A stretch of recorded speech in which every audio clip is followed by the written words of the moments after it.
Graines de culture. Culture. Graines de culture, le magazine de la nature et de la culture. Bonjour et bienvenue sur le plateau de Graines de culture, un numéro spécial dédié aux jardins de Paris. Véritables bulles d'oxygène, les espaces verts sont devenus indispensables pour la population citadine, mais aussi et surtout pour les paysages urbains truffés de bitume. Alors à quels besoins répondent-ils? Pour y répondre, notre célèbre paysagiste du Jardin Atlantique de Paris, Monsieur Michel Pénat. Bonjour. Ensemble, nous allons voir comment il arrive à concevoir de réels coins de paradis pour les Parisiens, avec des projets toujours plus ambitieux les uns que les autres. Dans un premier temps, nous allons voir un documentaire intitulé « Un parc dans la ville » dans lequel nous rencontrerons les Parisiens, utilisateurs. Ils nous parleront de l'ambiance qui y règne et de l'environnement. Enfin, dans un deuxième documentaire intitulé « Les coulisses du parc », nous aborderons les divers métiers du paysage ainsi que les nouvelles formations que l'on apporte à nos étudiants. Et tout de suite, allons à la rencontre des Parisiens au parc Montsouris et au Jardin Atlantique de Paris.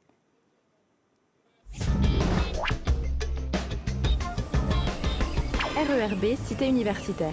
De part et d'autre, le parc Montsouris. Depuis 1875, ce jardin offre un petit coin de repos et de divertissement aux Parisiens. Au fil de son évolution, les activités changent, se diversifient et se renouvellent. Alors Napoléon III a souhaité créer le parc Montsouris. Il avait été en Angleterre, il avait beaucoup apprécié les espaces verts en Angleterre et il a souhaité donner à Paris des espaces verts aux 4 points cardinaux de Paris. Au nord, il a créé les buttes de Chaumont, à l'est, il a créé le bois de Vincennes, à l'ouest, le bois de Boulogne et au sud, le parc Montsouris. Sur un terrain qui était occupé avant par des carrières, des dépôts d'ordures et des moulins. Le parc, à l'origine, était plutôt un lieu de promenade, mais on se promenait, on restait dans les allées, on se promenait, on regardait le paysage, alors que maintenant, c'est plutôt un parc de loisirs. En été, on vient, on s'assoit sur les pelouses, on pique-nique, on joue avec les enfants, alors qu'au départ, il n'y avait pas d'aire de jeu dans le parc. Vivre à Paris, ça a des avantages et des inconvénients. Et l'un des inconvénients principaux, c'est la verdure. Donc le parc Montsouris, on n'habite pas loin, donc c'est notre petit jardin personnel qu'on partage avec les autres habitants du coin. Disons que le parc, je ne parle pas le dimanche, mais en semaine, c'est un endroit où pratiquement tout le monde se connaît. C'est-à-dire ça fait famille. Les activités du parc d'aujourd'hui sont liées à son ambiance. Nous avons rencontré Élise, photographe professionnelle. Je promenais dans le parc et je trouvais des moments dans la journée où il n'y avait personne. Le matin très tôt, le soir, je trouvais ça plus intéressant. Et puis à fur et à mesure, je me suis rendu compte que c'était vraiment pas ça que je cherchais. Que le parc était bien triste s'il n'y avait pas les gens dedans et que forcément dans un parc il y a du monde. Et puis je me suis dit en fait qu'en se laissant aller, en regardant, en s'assoyant, en regardant un peu les lieux et tout, je commençais à intégrer les gens, les personnages, les promeneurs, les coureurs. Je les intégrais un peu dans les images comme si c'était ça faisait partie de l'architecture du parc. Comme première impression de parc, je suis très impressionnée par les arbres. Je trouve que ça donne un côté gai et puis assez ludique au parc parce que sans ces arbres-là qui sont tous différents, avec des formes rigolos, ça serait bien banal. C'est la même époque le but de Chaumont. Le but de Chaumont m'a jamais trop plu avec mes promenades là-bas. Mais ici, je trouve avec les pentes et tout ça, il y a des choses à faire. C'est pas mal.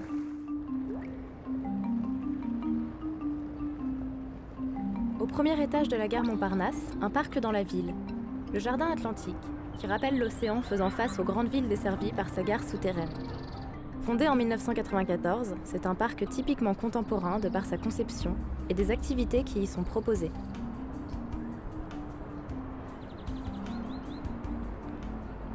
Par rapport au jardin ancien, je dirais que je suis plus marquée par le minéral dans les anciens, par les constructions, les statuaires. Tout ça, c'est beaucoup plus poétique à la limite à l'extérieur qu'un jardin comme celle-ci il faut trouver la poésie, il faut la créer pour soi-même. En tant que photographe, je dirais que l'idée, ce serait d'incorporer carrément les éléments que de première vue ne sont pas très belles, c'est les incorporer dans l'image pour créer des compositions géométriques. Il y a beaucoup plus de travail en composition dans un jardin contemporain comme celle-ci que dans un jardin plus à l'ancienne. Contrairement à Montsouris, on trouve ici un mariage entre bâtiment et jardin. Cet espace est une référence pour les paysagistes des parcs de demain. Alors, le jardin de l'Atlantique, c'est un jardin que j'ai pu découvrir il y a une dizaine d'années, plus ou moins par hasard. Et j'ai été assez séduit par ce jardin, finalement, qui est pour le coup extrêmement original de par sa configuration, sa construction, son emplacement et finalement cet appel au voyage, tout en restant dans le jardin. C'est offrir aux Parisiens un lieu de détente, un lieu justement de bien-être où ils vont pouvoir s'épanouir, faire du sport et puis éventuellement faire la fête. Finalement, en ville, on va rapidement manquer de place. Et donc du coup, dans notre développement, on cherche à optimiser l'espace. Il y a une réelle richesse par rapport à ces éléments-là, ces espaces qui sont un peu délaissés, qu'on appelle le tiers paysage. L'idée, c'est de superposer la ville qu'on va superposer. Et donc du coup, il y a différents éléments qui vont pouvoir s'imbriquer les uns par rapport aux autres, les uns au-dessus des autres. Et donc du coup, je pense qu'on est vraiment dans un tournant dans nos aménagements où finalement on va chercher à optimiser l'espace.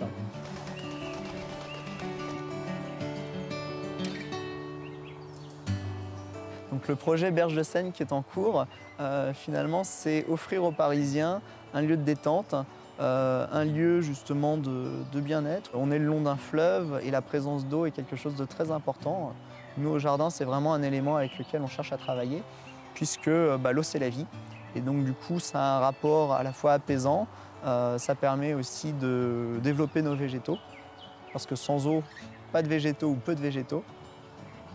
À travers ce projet, ça permet de revégétaliser un espace, donc ça permet aussi de regagner plusieurs hectares, des hectares de bien-être pour les Parisiens et les Franciliens.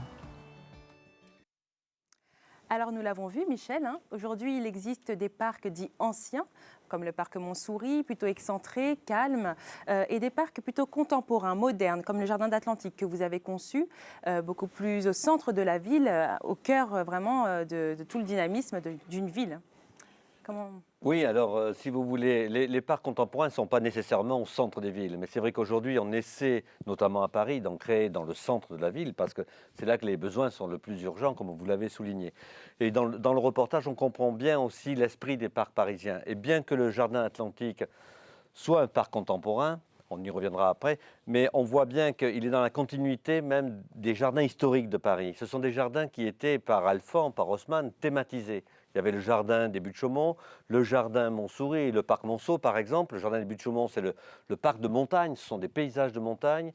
Le parc Montsouris, c'est des paysages exotiques avec des palmiers, des chameaux qui s'y promènent. Et puis le parc Monceau, c'était le jardin des Antiques. Il y avait les ruines romaines, les ruines égyptiennes, etc. Donc on allait s'y promener pour autre chose. Donc on allait principalement voir des paysages et se dépayser, ce qui n'est plus tout à fait le cas dans le parc contemporain parce qu'on prend sa voiture, on va se dépayser ailleurs. Par contre, il doit intégrer d'autres contraintes très sophistiquées qui sont des contraintes techniques puisque ce sont des sites toujours très extraordinaires sur la toiture pour le Jardin Atlantique, pour le parc Citroën sur des anciennes friches industrielles. Donc d'une part des sites très difficiles à traiter, très techniques, et d'autre part, la nécessité d'y mettre énormément d'usages nouveaux. Le jogging, les jeux d'enfants, le tennis, les pompiers qui passent, etc. On a une multitude d'usages. Donc, il nous faut, nous, paysagistes contemporains, en fait, superposer à la fois plus de nature et plus d'usages. Et c'est ça qui fait la problématique des parcs contemporains. Et c'est aussi en fait ce nouveau comportement des Parisiens et de ces utilisateurs qui aujourd'hui font du sport, comme vous dites, pique-nique. Il y a des aires de jeu pour les enfants, pour les adultes, des aires de musculation aussi au Jardin Atlantique.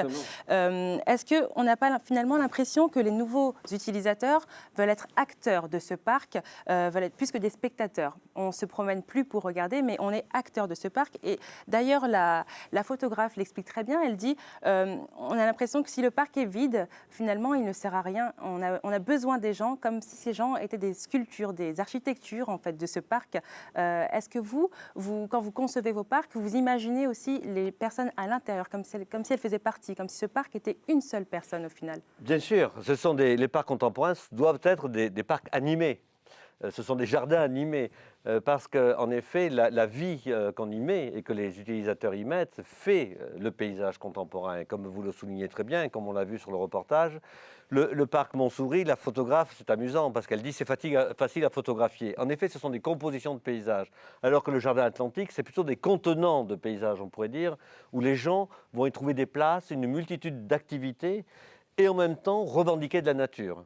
Et en effet, cette nécessité de nature, en plus de la multiplicité des usages, crée la complexité du programme et de la réalisation d'un parc contemporain. Bien sûr. Et comme vous, Michel, il existe des milliers d'hommes et de femmes qui travaillent à Paris sur les jardins et les paysages. Nous sommes allés à la rencontre de ces hommes et de femmes travailleurs de l'ombre, hein, au final, parce que vous, on ne vous connaissez pas. Au soleil, nous. Voilà.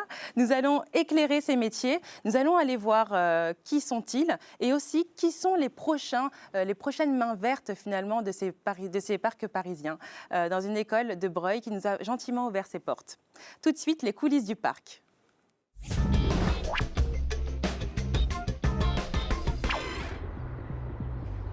Nous sommes au parc de Bercy, en plein Paris. Un espace de détente pour certains, un lieu de travail pour Daniel Cassan et son équipe.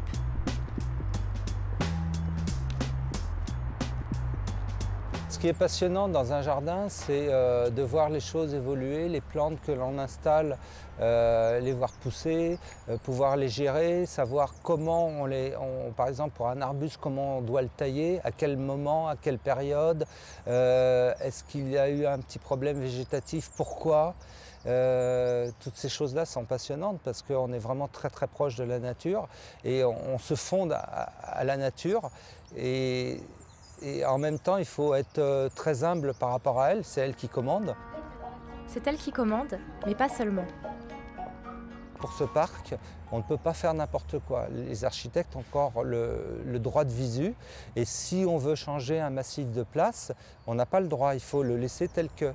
Le secteur vigne, par exemple, ou de la roseraie, elle est bien déterminée. Il y a des variétés de roses bien définies, avec des couleurs bien définies. Ça, on ne peut pas le changer. Le printemps vient d'arriver. Malheureusement, on a eu un hiver assez long et froid. La végétation a pris au moins quasiment 3 semaines de retard. Donc nous, c'est pareil, on s'est adapté, on suit la nature. Et là, on recommence à faire des plantations. On finit les tailles, certaines tailles. On régénère des végétaux qui ont trop poussé. On les rabat, on les retravaille de façon à ce qu'ils reprennent de l'ampleur. Mais depuis quelques années, les méthodes de travail ont changé. On parle de gestion différenciée. La gestion différenciée, c'est une manière d'appréhender le jardin différente de ce que l'on faisait avant. On revient plus vers la nature maintenant qu'il y a en 70 ou en 60 où on gérait les parcs d'une façon irraisonnée avec des engrais à outrance pour que tout soit vert, tout pousse. Et maintenant, on revient à des choses plus naturelles et c'est ce qui est passionnant dans le métier maintenant. Une passion qui se transmet bien volontiers, sur le terrain et au rythme du jardin. On accueille aussi des apprentis et donc les apprentis ils sont en charge d'un maître ouvrier. Un maître ouvrier, c'est un chef d'équipe et donc c'est lui qui lui apprend le métier et qui relaie ses connaissances. Dans cet établissement historique aux portes de Paris, c'est plus de 150 jardiniers qui sont formés chaque année. Nous rencontrons Monsieur Pack, directeur de l'école. Une école qui existe depuis très longtemps maintenant parce qu'elle a été fondée en 1867. Elle a été fondée sous la période haussmannienne, par Haussmann, sous le baron Haussmann. Elle a été fondée pour former les jardiniers qui allaient mettre en œuvre tous les projets d'espace public d'Haussmann. C'est-à-dire qu'à ce moment-là, le métier de jardinier n'était pas particulièrement qualifié. Et il s'agissait de former des jardiniers qualifiés parce qu'on crée des espaces publics d'une nouvelle nature. C'est aussi une école particulière dans la mesure où elle a un grand jardin, ce que n'ont pas forcément les autres écoles d'horticulture. Et ce jardin fait 23 hectares, il est riche de milliers de taxons, d'espèces différentes de plantes. Et du coup, c'est un jardin botanique qu'il faut entretenir et pour ça, il y a une équipe d'une 30aine de jardiniers qui s'occupe en permanence de ce jardin étant aussi le lieu de formation des élèves et des apprentis. C'est un terrain d'expérience, c'est un terrain de transformation. Et la particularité des jardins de l'école du Breuil, c'est d'être en permanence transformés par les élèves qui l'habitent. Ah, c'est mieux. Mais avant d'arriver au jardin, c'est en salle de cours que les élèves apprennent patience et rigueur dans la théorie. On leur apprend au départ à dessiner, c'est-à-dire qu'un crayon et une feuille, et puis après à essayer de comprendre les échelles, les cotes, là plutôt un petit peu comme l'architecte, tout en restant à notre niveau, c'est-à-dire niveau bac, BTS. Et puis plutôt à essayer, on voit réellement si on dessine, c'est-à-dire qu'ils ont beau se promener dans cette magnifique école de 25 hectares, ils ne se rendent pas du tout compte que la pelouse est plus haute que l'allée, que l'arbre est plus haut que cet arbuste, que lui, il est fleuri au printemps. Si on le dessine, ça reste, ça se grave. Les cours sont vraiment faits pour qu'il y ait une liaison entre la théorie en salle et la pratique sur le terrain. Il y a des cours techniques donc en salle et qui connaissent leur application ici sur le terrain. Avec mon collègue, M. Laravoir, qui est présent ici aussi, on fait les cours d'enseignement des végétaux. Donc non seulement on leur apprend le nom des plantes en latin, bien évidemment, mais aussi on leur apprend à planter et entretenir les végétaux. Donc là, on est dans les travaux de finition pour vraiment que le jardin soit au top au moment des portes ouvertes au mois de mai.